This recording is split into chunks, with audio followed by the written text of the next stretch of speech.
Welcome back guys. तो आज ये दूसरा वीडियो है जिसमें मैं क्लास 10 का पहला चैप्टर 1 जो कि रियल नंबर्स है वो एक्सप्लेन कर रहा हूँ।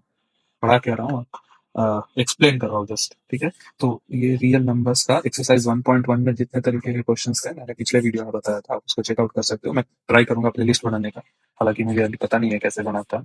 और तो पिछली बार काफ़ी कुछ कवर हुआ था। इस बार मैं आपको बस एक ही कांसेप्ट बताऊँगा जो कि सेकंड एक्सरसाइज में है, या एक्सरसाइज 1.2 में है। वो है कि कोई भी एक नंबर, फॉर एग्जांपल √2, इसको आप प्रूफ कैसे करोगे कि ये एक इरेशनल नंबर है, ठीक है? इरेशनल नंबर, इरेशनल इरेशनल, ठीक है? नाउ फर्स्ट तो आपको समझना होगा कि फिर कोई भी पहले रैशनल नंबर क्या है। तो रैशनल नंबर का डेफिनेशन, चूंकि आप पिछले वीडियो में मैंने बताया था, या फिर अगर नहीं भी पता आपको कोई बात नहीं, आप उसको देखने का जरूरत भी नहीं है। कोई भी नंबर का प्राइम फैक्टर आपको पता है। फॉर एग्जांपल 12 का अगर हम प्राइम फैक्टर निकाले तो 2, 6, 2, 3।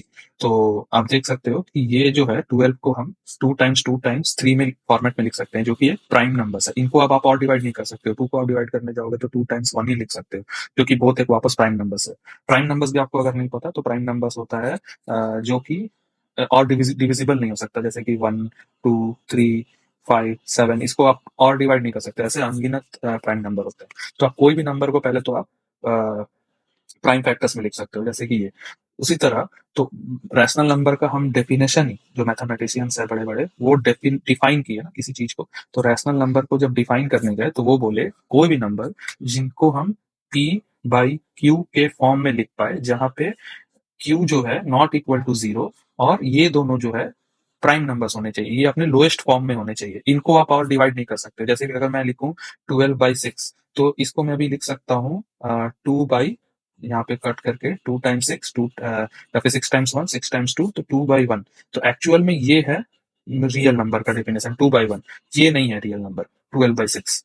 ये क्योंकि पी बाई क्यू फॉर्म में है, बट पी और क्यू और भी छोटे फॉर्म में जा सकते हैं। तो जब जा सकते हैं तो उसी फॉर्म को हम बोलेंगे, ठीक है। तो सबसे पहला कॉन्सेप्ट जो कि एनसीईआरटी बुक में ठीक से समझाया नहीं है, ये आपको समझना जरूरी है कि ये जो पी बाई क्यू है ये इस फॉर्म में होने चाहिए जिनका ये दोनों प्राइम नंबर हो। इन दोनों में अब कोई कॉमन फैक्टर नहीं है। जैसे यहाँ पे कॉमन फैक्टर 6 था, मैंने 6 को कट करके यहाँ पे 2 और 1 कर दिया, बट इन दोनों में अब कोई कॉमन फैक्टर नहीं है। तो ये है actual definition of rational numbers. Now बहुत लोग पूछते हैं कि इरेशनल नंबर्स के कुछ एग्जांपल्स क्या होते हैं फिर, जैसे कि √2 हो गया, √3 हो गया। कोई भी नंबर का जनरली रूट आप निकालते हो जो कि एक प्राइम नंबर है, तो उसका इरेशनल नंबर में ही आता है वो। पाई हो गया।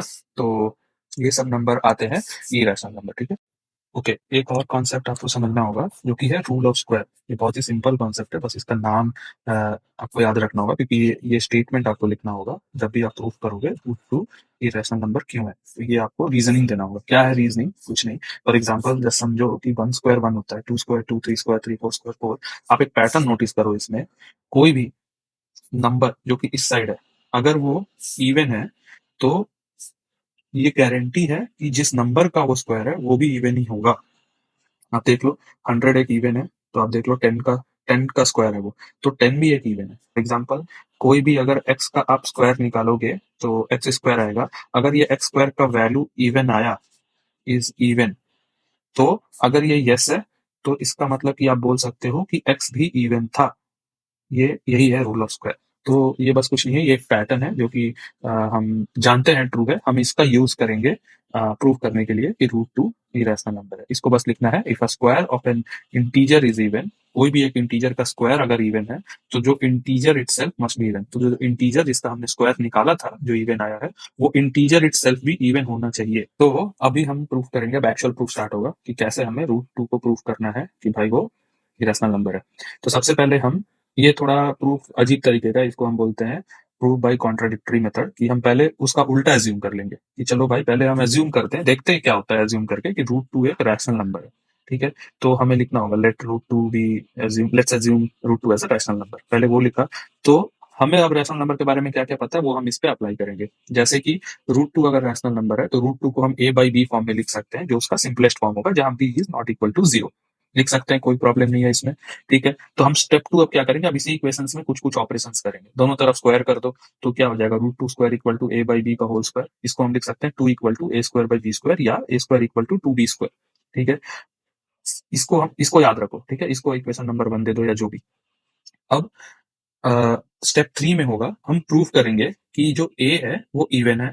ठीक है, क्यों कर रहे हैं ए इवन प्रूफ, कि अगर ए को भी मैंने प्रूफ कर दिया इवन है और बी को भी प्रूफ कर दिया इवन है, तो ये कुछ इस तरह दिखने लगेगा, दोनों तरफ ऊपर नीचे इवन है, मतलब कि उस दोनों में कॉमन फैक्टर 2 आ जाएगा। ठीक है, सिंस कॉमन फैक्टर दोनों में 2 आ गया, इसका मतलब कि वो सिंपलेस्ट फॉर्म में नहीं है, मतलब कि वो पी बाई क्यू फॉर्म में नहीं था।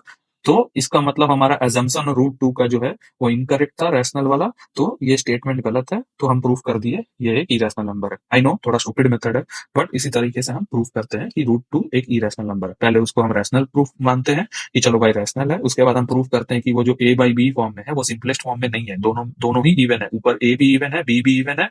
तो ये सिंपलेस्ट फॉर्म में नहीं हो सकता है, पॉसिबल ही नहीं है ये सिंपलेस्ट फॉर्म में लिखना ए बाई बी फॉर्म में। इसका मतलब कि हमारा एजम्पशन रैशनल वाला गलत होगा, वो एक इरेशनल नंबर होगा। बस इतना ही प्रूफ है, अब इसको तुम जैसे लिखना है लिख लो, मैं तुमको बस समझाना चाहता हूँ। तो अभी चलो कैसे प्रूफ करेंगे कि ए एक इवन है और बी एक इवन है, दोनों को इवन प्रूफ करना है। अभी याद करो हमने जो रूल पीछे समझा था, तो वो वाला यहाँ पे यूज करेंगे। तो चलो पहले सबसे पहले स्क्वायर करके मैंने ये वाला इक्वेशन ला दिया, a square equal to 2 b square, ये पहला इक्वेशन हो गया। अब since a square is equal to 2 b square है, 2 टाइम्स कुछ एक नंबर है, बी स्क्वायर को कुछ भी एक नंबर हो सकता है। सिंस ए स्क्वायर जो है वो मल्टीपल ऑफ 2 है, भी आप कुछ भी एज्यूम करो, वो तो 2 से मल्टीप्लाई होगा ही होगा, क्योंकि यहाँ पे इक्वेशन में ही है। तो इसका मतलब कि ए स्क्वायर जो है वो इवन है। करेक्ट, अगर ए स्क्वायर इवन है तो हमने अभी देखा था कि अगर किसी का स्क्वायर इवन है तो इसका मतलब कि वो नॉर्मल नंबर, अगर वो ए है, अगर हम किसी का स्क्वायर कर रहे हैं वो एक इवन है, तो जो रूल था उस रूल के हिसाब से ए भी एक इवन होना ही पड़ेगा। तो अगर ए इवन है तो हम ए को वापस लिख सकते हैं 2 टाइम्स सी, कोई भी एक नंबर सी, उससे कोई मतलब नहीं है हमें। इवन का डेफिनेशन होता है कि हम उसको एक्स को हम 2 टाइम्स कोई नंबर में लिख सकते हैं, दैट्स इट। तो ये बस लिखने का एक तरीका है, इससे कुछ डरने का बात नहीं है। A equal to 2 times c, that's all.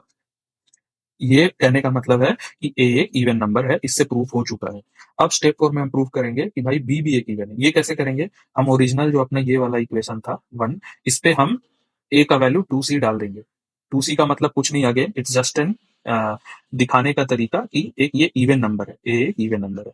तो हमने डाला ए के जगह पे 2c का होल स्क्वायर किया, तो वो हो जाएगा 4c² इक्वल टू 2b², इसी में डाला है बस। तो 4c² इक्वल टू 2b²। अब यहाँ पे वापस 2 थोड़ा कॉमन फैक्टर हटा दो, तो 2c² इक्वल टू b² आएगा, जो कि b² इक्वल टू 2c²। ये और ये देखो एकदम सेम है देखने में, b² equal to 2b² b² equal to 2c²।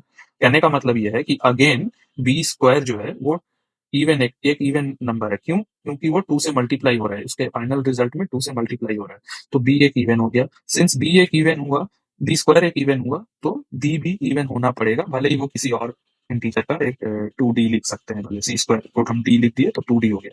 तो बी भी एक इवन प्रूफ कर दिया मैंने। तो जब ए और बी दोनों इवन है तो हमें बस अब लिखना है स्टेटमेंट, सिंस ए और बी हमने प्रूफ किया दोनों इवन है, तो हम बोल सकते हैं कि इन दोनों में ये सिंपलेस्ट फॉर्म में नहीं लिख सकते, रूट 2 को हम कभी भी सिंपलेस्ट फॉर्म में नहीं लिख सकते ए बाई बी, क्योंकि उसमें हमेशा ही 2 इवन रहेगा। ये रूट 2 का स्क्वायर किया, वहीं से ना ये 2 आया, उसी की वजह से सारे ये इवन नंबर्स प्रूफ हो पाए। तो सिंस हम रूट 2 को कभी भी ए बाई बी फॉर्म में नहीं लिख सकते, जहां पे वो सिंपलेस्ट फॉर्म में होंगे, तो इसका मतलब कि हमारा जो अजम्पशन है रैशनल नंबर इसको एज्यूम करने का, वो गलत था, इसीलिए वो इरेशनल नंबर होगा।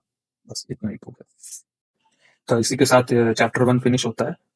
अगर आपको कोई डाउट हुआ या कुछ भी प्रॉब्लम हुआ, या अगर आपको लग रहा है कि मुझे थोड़ा प्राइवेट में भी अगर आप बता सकते हो, या मेरे लिए कोई स्पेसिफिकली एक वीडियो बना सकते हो, तो मैं जरूर बना दूंगा। कोई प्रॉब्लम नहीं है, आप बस मुझे कमेंट करो, और मैं कोशिश करूंगा, मुझे टाइम मिलेगा तो मैं जरूर आपकी मदद करूंगा। चलो बाय, कल के एग्जाम के लिए गुड लक।